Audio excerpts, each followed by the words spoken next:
हाँ भाई, तो थोड़ा सा वीडियो में डिसकंटिन्यूटी आ गया, पता नहीं। उस वजह से उसी पार्ट को इसमें कंटिन्यू कर रहे हैं, ठीक है। तो हम क्या कर रहे हैं, बेसिकली इम्पैक्ट लोड के लिए स्ट्रेसेस निकालने की कोशिश कर रहे हैं, ठीक है। स्ट्रेस और डिफॉर्मेशन क्या होगा, इम्पैक्ट लोड के लिए निकालने का कोशिश कर रहे हैं। तो हमने ये जो देखा था कि सिग्मा स्टैटिक डब्ल्यू बाई ये, और हम क्या कर रहे हैं कि एक्सियली इम्पैक्ट लोड कंसिडर कर रहे हैं। Same derivation is you can perform with transverse load, मतलब आप ऐसे करके भी डेरिवेशन को परफॉर्म कर सकते कि लोड ऐसे गिर रहा है तो ये ट्रांसवर्स लोड लगाया है। अभी इस केस में ये एक्सियली लोड है ना। तो ट्रांसवर्स हो एक्सियली हो कोई भी लोड हो, एंड रिजल्ट सेम ही आएगा, ठीक है। अब देखो, ये तो सिग्मा स्टैटिक, अगर चुपचाप इस डब्लू को यहाँ रख देते तो स्ट्रेस कितना आता है डब्लू बाई, और डेल्टा एल स्टैटिक कितना आता है पी एल बाई। हम देख रहे हैं कि इसको ऊपर हवा से छोड़ दे तो कितना स्ट्रेस आएगा, डेल्टा एल कितना आएगा, ठीक है। तो अपने पास तो अब कुछ औजार है नहीं, मतलब कोई टूल है नहीं, क्योंकि क्या करें अब। तो कंजर्वेशन ऑफ एनर्जी हम कर सकते हैं, ठीक है। ये हमेशा वैलिड है भाई। ऊपर से जो एनर्जी जो डब्लू जो हाइट से उसको हमने छोड़ा है, जो पोटेंशियल एनर्जी जो लूज़ करेगा वो जाएगा कहाँ, वैसा थोड़ी होगा कि हवा में चल जाएगा। ड्रैग वैग ऐसा कुछ नहीं है। वो जो भी पोटेंशियल एनर्जी लूज़ कर रहा है बॉडी, वो स्ट्रेन एनर्जी में जा रहा है, इसके स्ट्रेन एनर्जी में डिफॉर्मेशन के कारण जो जो भी इसके पास पोटेंशियल एनर्जी था वो इसके डिफॉर्मेशन में चला गया, ठीक है। Potential energy stored in W क्या हो जाएगा, lost in W, W into H plus delta L. मान लो ये डेल्टा एल डिफॉर्म किया इसको। अच्छा, स्ट्रेन एनर्जी क्या हो जाएगा भाई, सिंपल सा बात है ना, डब्ल्यू और डेल्टा एल, ठीक है। क्या हो जाएगा, W L square by two A. ये लिख सकते हैं, ये नहीं लिख सकते। रीज़न क्या होता है कि लोड और इलोंगेशन का जो ग्राफ ये बनता है that is for static load, ठीक है। ये graph is not valid for impact load, ठीक है।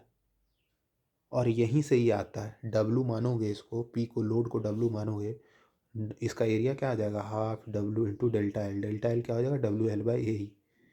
देखो यहाँ से W L square by two ही। तो ये ग्राफ एप्लीकेबल ही नहीं है, तो ये कैसे लगा सकते हैं। ये जो लोड होता है ना, ये पी वर्सेस डेल्टा एल, और इसके अंदर का एरिया अपने को स्ट्रेन एनर्जी दे देता है। ये सिर्फ तब की बातें हैं जब लोड आपका ग्रेजुअली अप्लाइड है, ठीक है। अन्यथा अगर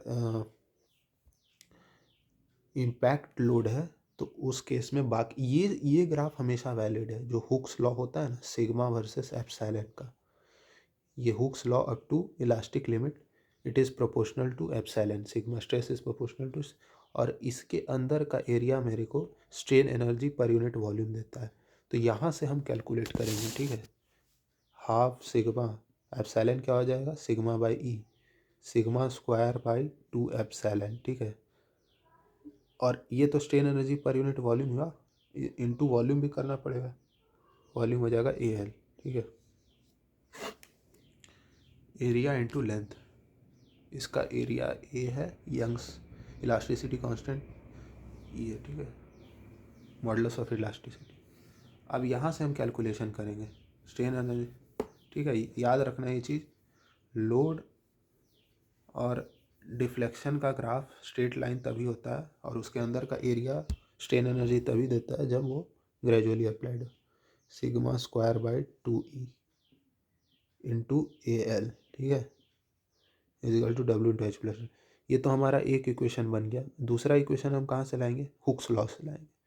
sigma equals to epsilon E, और एप्सिलॉन को क्या लिख सकते हैं हम लोग, delta L by L.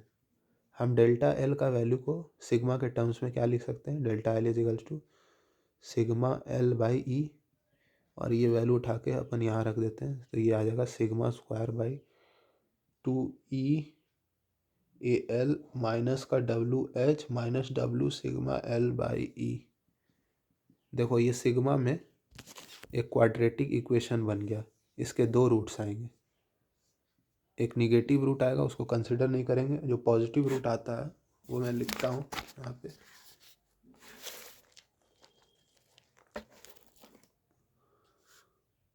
Upon solving जो है हम लोग को मिलता है sigma is equals to WL upon AE into में 1 plus 2H 1 plus 1 plus 2H AE by WL। अब इसको थोड़ा सा अरेंज कर देते हैं। सबसे पहली बात तो ये WL बाई AE क्या है? देखो delta L static P/L by AE होता है ना, यहाँ P क्या है? W है।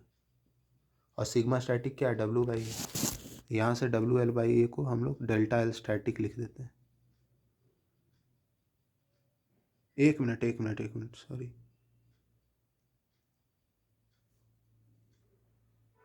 ये जो इक्वेशन सिग्मा में क्वाड्रेटिक है तो यहाँ से डेल्टा L का वैल्यू नहीं, सिग्मा का वैल्यू आएगा, ठीक है। और सिग्मा का वैल्यू आएगा W बाई A इंटू में 1 plus root under 1 plus 2H WL AE, ये आएगा, ठीक है। अब देखो W बाई A को हम लोग क्या लिख सकते हैं? Sigma static. और WL बाई AE को क्या लिख सकते हैं? 1 plus 2H by delta LS, ठीक है। ये जो टर्म आता है ब्रैकेट में, इसी कहते हैं इम्पैक्ट फैक्टर। मतलब और सेम हो जाएगा, इसको डेल्टा L यहाँ से निकालोगे, हुक्स लॉ में रख देना वैल्यू, डेल्टा L आ जाएगा delta L static into 1 plus 2H by delta L static. ये पूरा टर्म क्या होता है? Impact factor. 1 प्लस भी आएगा, ठीक है। तो सिग्मा इम्पैक्ट लोड के लिए क्या आता है? Sigma S into impact factor. Delta L क्या आता है इम्पैक्ट लोड के लिए? Delta LS into impact factor. अब आते हैं उस वाले सवाल पे जहाँ पे हम लोग कल इस सवाल की बात किया था कि अगर उस चार्जर के, उस क्रेन के कॉर्ड को हमने छोड़ दिया अचानक से, शुरू में सिग्मा स्टैटिक तो हमको दे रखा था 1000।